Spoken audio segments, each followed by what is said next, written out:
Laudetur Jesus Christus. Amis auditeurs, soyez bénis au nom du Père et du Fils et du Saint-Esprit. Que l'Esprit de Pentecôte habite en vos cœurs, ainsi soit-il. Notre réflexion va porter sur l'éducation de nos enfants et de nos jeunes.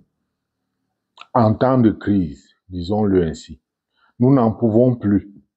Ils sont très violents, à mon avis. Nos enfants nous ont dépassés à contenir. Donnez votre propre avis en commentaire si vous pensez autrement. Les enfants, il faut en réduire le nombre. Il faut créer des camps pour enfants. Il faut des écoles qui font des miracles dans l'éducation, là où les parents ne voient plus que du feu.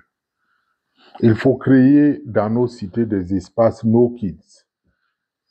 Et quand les enfants seront ces ados que nous ne pourrons plus encercler, ils vont se venger en cassant tout. Ils vont se droguer.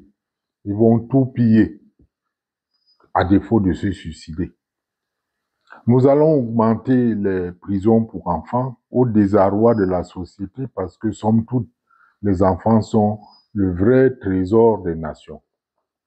Je caricature volontiers pour mieux faire saisir le danger en un laps de temps. L'idée que la jeunesse d'une époque est plus difficile que celle des générations précédentes est une idée récurrente dans l'histoire. L'on attribue au philosophe grec Socrate, 5 siècles avant Jésus-Christ, la citation suivante. Les enfants d'aujourd'hui aiment le luxe facile, ils ont de mauvaises manières, ils méprisent l'autorité et bavardent au lieu de travailler. Fin de citation. Au siècle dernier, plusieurs approches ont été mises en place pour réduire la violence chez les adolescents. Il n'y avait pas encore toute cette culture de la violence drainée par la télévision et autres médias, mais cela se sentait déjà venir. Les établissements scolaires et les familles adoptaient souvent une approche autoritaire avec des règles strictes et des sanctions immédiates. L'idée étant que la fermeté et la discipline empêchaient les comportements violents. Les adolescents étaient souvent impliqués dans des activités très soutenues, telles que les sports, les arts, les bricolages, l'appui au travail des parents, les mouvements de jeunesse, les activités religieuses et autres. Tout cela leur donnait un cadre et un sentiment d'appartenance, permettant de canaliser leurs énergies et de développer les valeurs de respect et de coopération. À l'école, l'enseignement mettait l'accent sur des valeurs comme le respect des aînés, la responsabilité, le respect des enseignants, la maîtrise de soi. Les familles et les institutions religieuses jouaient alors un rôle central dans la transmission de ces principes. Cette approche a aussi montré ses limites, puisque parfois il y avait des frustrations grandes, il y avait des rébellions, parfois aussi des violations véritables des droits des enfants, même si on ne les appelait pas comme cela. Que se passe-t-il aujourd'hui? Peut-on dire que de nos jours, la jeunesse est véritablement abandonnée? Loin de là. Les programmes étatiques se multiplient dans tous les pays. Les techniques psychologiques naissent au jour le jour. Les universitaires en produisent, je dirais, à l'appel. Les associations spécialisées sont créées. Elles sont nombreuses. Mais la différence est que l'encadrement est plus souple et basé sur le dialogue. Plutôt que d'imposer des règles strictes, on encourage les adolescents à participer aux décisions les concernant et à comprendre les conséquences de leurs actes, ce qui est bien. Cette approche est censée certainement favoriser l'autonomie et la responsabilisation. Mais nous constatons cependant que l'absence des parents auprès de leurs enfants est une véritable catastrophe. Les parents sont dehors.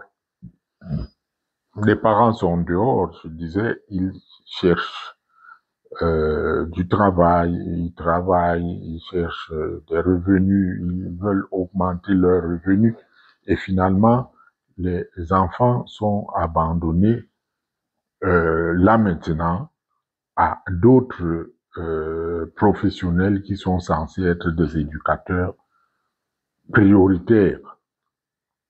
Les médias et les réseaux sociaux, quant à eux, ont alors supplombé tout et ont échoué lamentablement à suppléer à la présence des parents.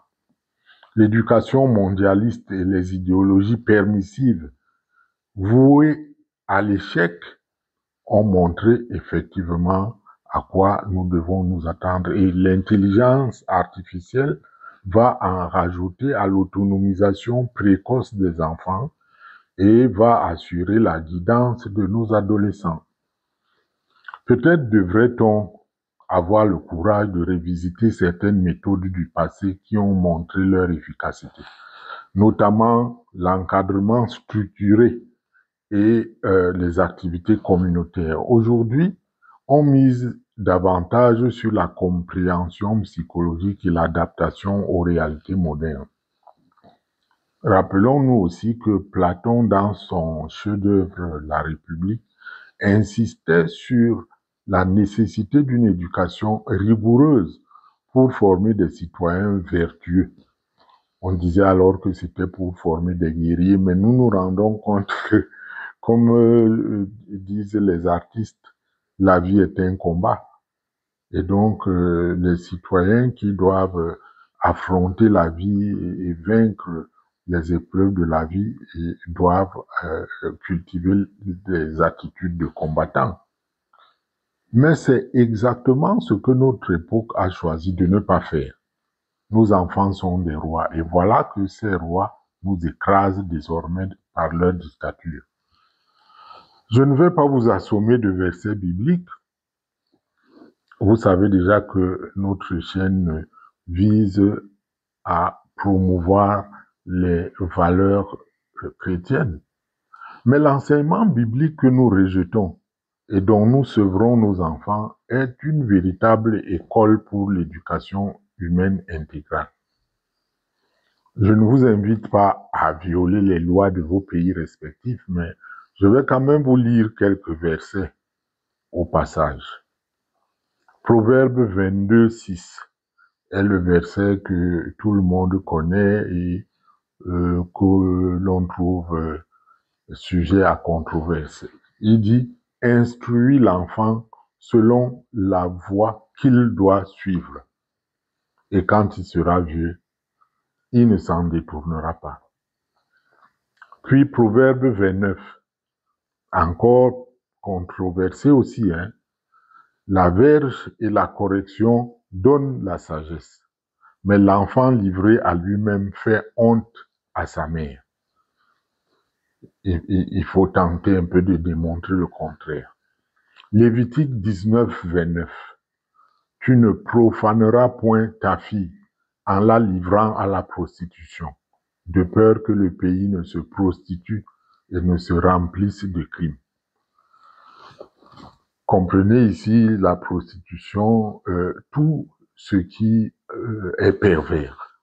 Et là, j'ai l'impression que c'est ce que les médias ont réussi à instituer de façon définitive et péremptoire. Enfin, Éphésiens 6, verset 4. Et vous, pères, n'irritez pas vos enfants, mais élevez-les en les corrigeant et en les instruisant selon le Seigneur. Voilà, si vous avez trouvé un quelconque intérêt à ce podcast, n'hésitez pas à le partager après avoir marqué votre pouce en l'air pour que d'autres auditeurs puissent aussi donner leurs avis en commentaire. Voilà, ne baissons pas les bras. Qui sait, peut-être viendra un jour où la société se reprendra. Dieu soit Jésus-Christ.